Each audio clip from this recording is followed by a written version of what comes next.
ये वही चिराग पासवान न हैं जो बोचहा में भारतीय जनता पार्टी को हरवाने के लिए षड्यंत्र और साजिश रचे। ये वही चिराग पासवान न हैं जो 12 जनपद खाली होने पर बाबा साहेब की प्रतिमा को फेंके, हमारे स्वर्गीय संस्थापक रामविलास पासवान की तस्वीर को फेंके, पिता समान चाचा को जो गाली देता हो कि आप मेरे खून नहीं हो सकते हैं। ये वही चिराग पासवान न हैं। किस चिराग पासवान की बात कर रहे हैं? प्रशांत जी बुरा मत मानिएगा, लेकिन आप लोग चिराग पासवान को नेता मानते हैं। हम नेता क्यों मानेंगे? आप लोग नेता मानते हैं, हम लोग तो एक ड्रामेबाज मानते हैं। उन्होंने कहा कि इंदिरा गांधी जी को सिक्योरिटी मिला था, फिर भी उनकी हत्या हो गई। हाजीपुर में बैठे हुए थे, चिराग पासवान का सिक्योरिटी पर पत्रकारों ने सवाल पूछा। ये कितना गलत है? किसी सांसद का आपने सुना है कि उसके लिए बजाते स्कॉट पे गाड़ी हूटर बजाते हुए चलता है? नहीं सुना होगा आपने। लेकिन चिराग पासवान जी चलते हैं। तो चिराग पासवान जी तो, अरे चिराग पासवान जी सोना का चम्मच लेके पैदा हुए हैं भाई। ये राजनीति में संघर्ष कहां देखा इन्होंने? जिस समय 5 सांसदों को आप चपरासी जैसा आपका मित्र जो है बनारसी मित्र जो ट्रीट कर रहा था। कौन मित्र? बनारसी मित्र इनका। नया नाम लेते हैं। अरे भाई नया, अब आप तो बनारस पूरा देश में फेमस है, विश्व में फेमस है, बाबा की नगरी है। अच्छा। लेकिन वहां के जो एक महान जो इनके रणनीतिकार थे, वो 5 सांसदों के साथ किस तरह का व्यवहार करते थे ये पूरा देश जानता है। ये हमको कहने की जरूरत नहीं है। ले लगा के दीवार पे पोस्टर साटते थे आदरणीय पशुपति कुमार पारस जी और स्वर्गीय रामचंद्र पासवान जी, दोनों भाई। बाद में ये शिक्षक बने और शिक्षक बन के समाज की सेवा की। हाँ। स्वर्गीय रामविलास पासवान जी ने कहा कि इससे बड़ा दायित्व तुम्हारा इंतजार कर रहा है। हाँ। पारस और नहीं विधायक। अच्छा। अलौली से ये विधायक बने। 5 बार 7 बार ये विधायक रहे हैं, मंत्री रहे हैं, सांसद रहे हैं, अभी केंद्र में मंत्री हैं। 77 से आपको हाजीपुर की सेवा कर रहे हैं। एक एक लोग और एक एक घर का सेवा इन्होंने किया है। कि बिहार में अगर भारतीय जनता पार्टी का कोई गठबंधन का सहयोगी है केंद्र में और बिहार में, तो वह राष्ट्रीय लोक जनशक्ति पार्टी है। चिराग पासवान क्या भारतीय जनता पार्टी के साथ गठबंधन में हैं कि ब्लैकमेल कर लेंगे? योगी आदित्यनाथ को हराने के लिए 100 सीट पर अपने प्रत्याशी को खड़ा किए और जमानत भी बचा नहीं पाए। प्रचार करने के लिए 2 जगह गए, लेकिन दोनों जगह से भागना पड़ा इनको। ये वही चिराग पासवान न है कि झारखंड में भारतीय जनता पार्टी को हराने के लिए अपने प्रत्याशियों को खड़ा किए और जमानत नहीं बचा पाए। लोकसभा चुनाव का तारीख नजदीक आता है तो बिहार की राजनीतिक पार्टियां एक तरीके से कमर कसकर उसमें कूदने के लिए तैयार हो जाती हैं। लेकिन इस बार बिहार में जो लोकसभा चुनाव की सरगर्मी है, वो हम दावा के साथ कह सकते हैं कि भारत के किसी राज्य में ऐसी सरगर्मी नहीं होगी। अलग अलग पार्टियां, अलग अलग लोग, अलग अलग दावे, अलग अलग सीट और अलग अलग प्रत्याशी। इन सारे बातों के बीच चंदन सिंह से बात करना इसलिए अहम हो जाता है क्योंकि चंदन कभी चिराग जी के साथ थे, आज पशुपति पारस के साथ हैं, और चिराग और पशुपति के बीच जो चल रहा है ये पूरा बिहार देख रहा है। शुरुआत इसी बात से करेंगे कि सुनने में आया है कि भाजपा वाला कह रहा है कि सीट उठ कम देंगे पशुपति जी को। आप लोग लड़ाई उड़ाई अंदर खाने चल रहा है कि हमको इतना चाहिए, वो लोग कह रहे हैं इतना चाहिए। क्या बात है? कुछ होगा आप लोग का? कौन अफवाह? एक बात और बोल देते हैं इसमें। ये भी सुनने में आ रहा है कि चिराग पासवान जी हम अल्टीमेटम दे रहे हैं कि देखिए अगर वो साथ रहेंगे हम नहीं आएंगे, और तेजस्वी यादव अप्रोच कर रहे हैं चिराग को, तो भाजपा डरी हुई है और पशुपति जी का छुट्टी हो जाएगा। देखिए कोई डरा हुआ नहीं है प्रशांत भाई, और सबसे बड़ी बात है कि बिहार में अगर भारतीय जनता पार्टी का कोई गठबंधन का सहयोगी है केंद्र में और बिहार में, तो वह राष्ट्रीय लोक जनशक्ति पार्टी है। चिराग पासवान क्या भारतीय जनता पार्टी के साथ गठबंधन में हैं कि ब्लैकमेल कर लेंगे?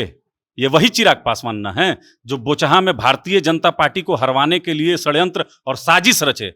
ये वही चिराग पासवान न हैं जो 12 जनपद खाली होने पर बाबा साहेब की प्रतिमा को फेंके, हमारे स्वर्गीय संस्थापक रामविलास पासवान की तस्वीर को फेंके और ड्रामा और नौटंकी करके पटना के एयरपोर्ट पर भारतीय जनता पार्टी के वरिष्ठ और बहुत सीनियर नेताओं को गाली देने का काम किए।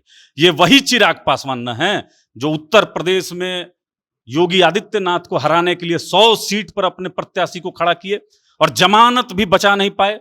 प्रचार करने के लिए 2 जगह गए, लेकिन दोनों जगह से भागना पड़ा इनको। ये वही चिराग पासवान न है कि झारखंड में भारतीय जनता पार्टी को हराने के लिए अपने प्रत्याशियों को खड़ा किए और जमानत नहीं बचा पाए। ये वही चिराग पासवान न है जो पश्चिम बंगाल में जाकर चुनाव लड़ते हैं और ममता बनर्जी जी को जाकर मदद करते हैं, ये वही चिराग पासवान न है? तो भारतीय जनता पार्टी के सर्वोच्च नेता और देश के प्रधानमंत्री माननीय नरेंद्र मोदी को जो व्यक्ति अपने ईर्ष्या और अहंकार में ट्विटर पर अगर विश नहीं करता हो, तो ये वही चिराग पासवान न है? जो अपने चाचा, पिता समान चाचा को जो गाली देता हो कि आप मेरे खून नहीं हो सकते हैं, ये वही चिराग पासवान न है? किस चिराग पासवान की बात कर रहे हैं? प्रशांत जी, बुरा मत मानिएगा, लेकिन आप लोग चिराग पासवान को नेता मानते हैं।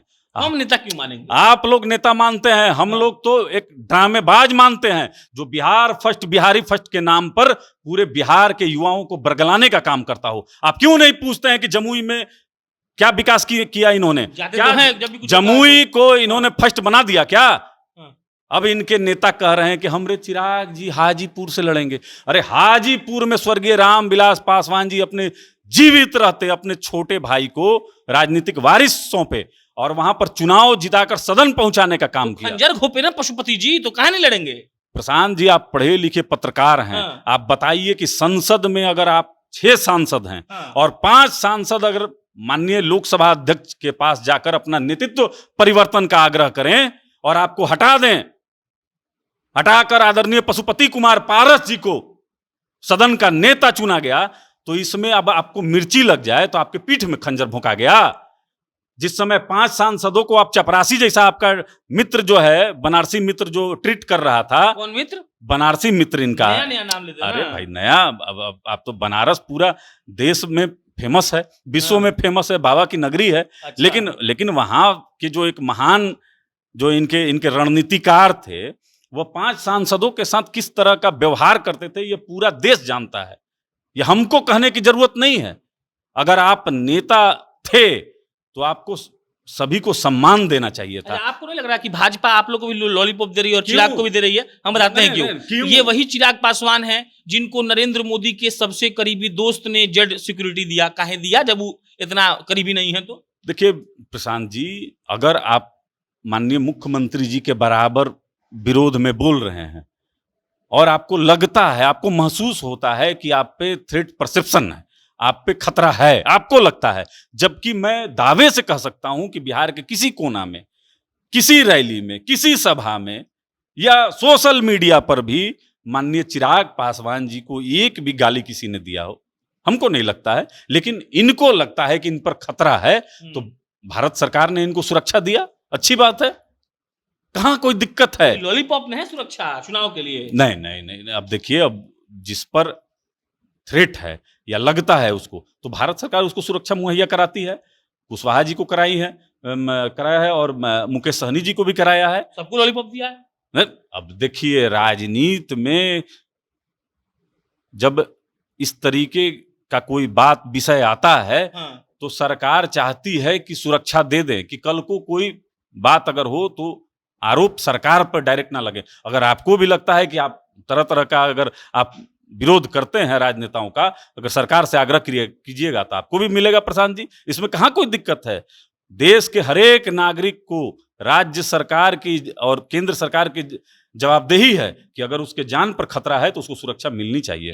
एक आपके पशुपति जी ने बड़ा गंदा बयान दिया। उन्होंने कहा कि इंदिरा गांधी जी को सिक्योरिटी मिला था, फिर भी उनकी हत्या हो गई। हाजीपुर में बैठे हुए थे, चिराग पासवान का सिक्योरिटी पर पत्रकारों ने सवाल पूछा। ये कितना गलत? शांत भाई, पूरा बयान हमको लगता है कि आपने सुना नहीं। आप बताइए। नहीं, देखिए, उनके कहने का संदर्भ था। नहीं, संदर्भ नहीं, सुन लीजिए।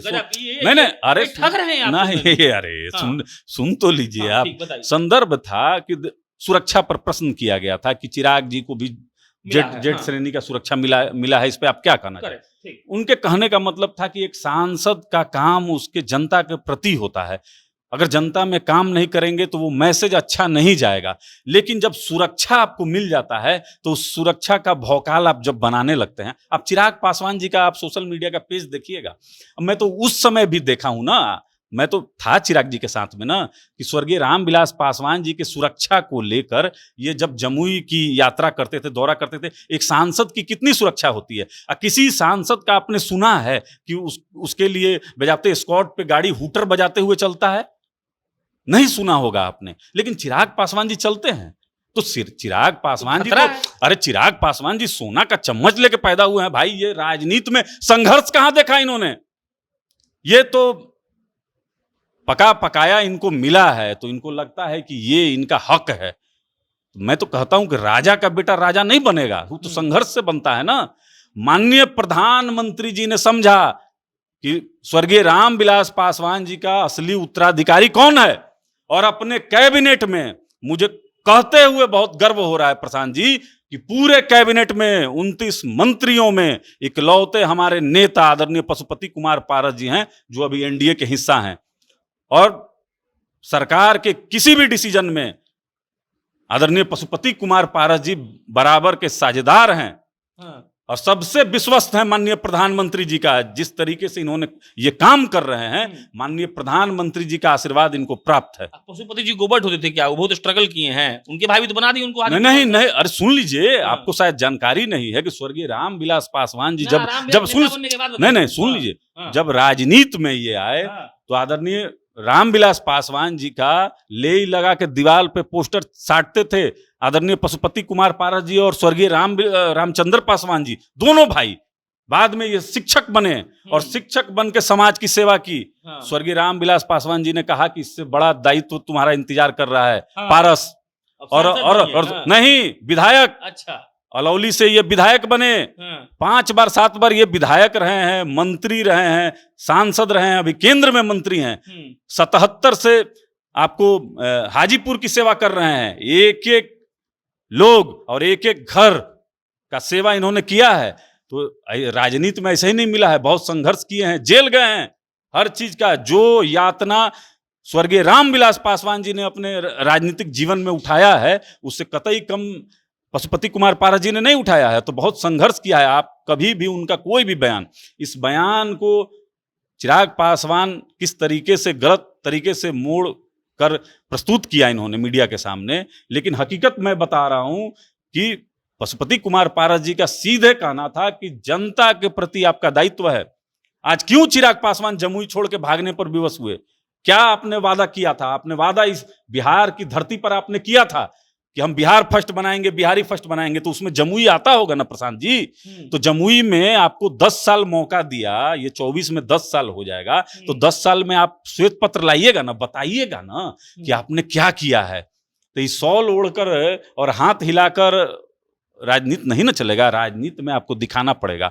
अपने राजनीतिक अभिभावक लालू प्रसाद यादव जी से जितना ये प्रभावित हैं और अपने अनुज तेजस्वी प्रसाद यादव जी से जितने प्रभावित हैं, उतने प्रभावित अगर भारतीय जनता पार्टी के नेताओं से हो जाते, माननीय प्रधानमंत्री से हो जाते, माननीय गृह मंत्री से हो जाते, तो शायद हमको लगता है कि अभी तक ये नेता बन गए रहते। लेकिन ये बिहार में प्रवासी पक्षी की तरह रह गए हैं। इनको कोई सीरियस नहीं लेता है। ये बताइए, एक भी बयान देखते हैं जदयू का इनके खिलाफ आता है, आरजेडी का आता है, इनको कोई नोटिस नहीं लेता है।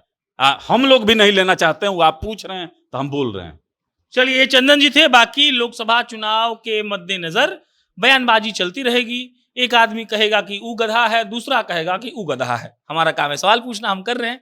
आप अपनी प्रतिक्रिया दीजिएगा, फिर जल्दी मिलेंगे। बहुत बहुत धन्यवाद।